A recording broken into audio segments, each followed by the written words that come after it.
Uzdil HTML darsidagi 27-qism HTML ko'p vosita. Ko'p vosita degan nima? Torbatdagi ko'p vosita deganimiz ovoz unumi, naqsh musiqa, film va kartonlarni o'z ichiga oladi. Ya'ni biz shu torbatda hozir yolg'iz burunga o'xshash tekst mazmuni orqali qanoatlanib qolmasdan cho'qim shu ovoz unumi, naqsh musiqa, kartonlarni buni qo'shishimiz kerak.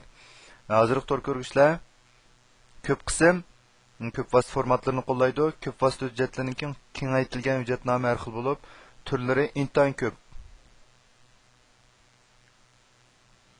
Masalan,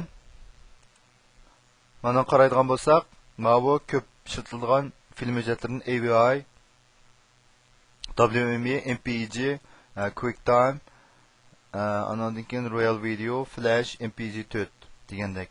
Anaki ovoz hujjatlaridan MIDI eng boshda chiqqan ovoz hujjati hisoblanadi, turbat qo'llanilgan. Real Audio, Wave, WMA, anki MP3 va MP3 hammamizga tunishliq. Biz shu tordan tushgan shu naqsh musiqalarning ko'pinchisi shu MP3 yoki WMA shu ikki xil holatda bo'ladi. Ikkinchi tor ko'rgishning qo'llashi. Tunji nashrdagi tor ko'rgish faqat odatdagi tekst uchunlar ko'rsatiladigan bo'lib, keyinchi taraqq qilib rang unumi va rasm ko'rish iqtidori qo'shildi. Borgan sir taraqq qilib navbatga ko'pligan ko'p vosita qo'llash holatiga yetib keldi. O'xshamagan tor ko'rgishlarning rasm, karton va filmni qo'llashi uchun ishlatilgan ishki ulanish ilmetlarining bir taraf qilishimi o'xshash emas.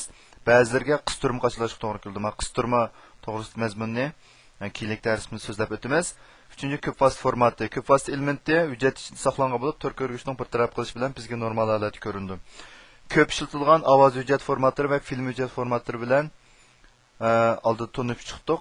Qaraydigan bo'lsak, film formati ichida MP4 bir qadar muvaffaq, chunki uni Flash, HTML5 qo'yg'ich va film bekatlarining qo'yg'ichlari birdek qo'llaydi. Bu MP4 ni yana biz bu ko'chma uskunlar, yonfun qatorliq ko'chma uskunlarni bevosita qo'yg'ili bo'ladi. Aniki ovoz hujjati Wave bilan MP3 eng oqilona tanlashilib, MP3 silishtiganda Wave'ninki ovoz suzuklik yuqori.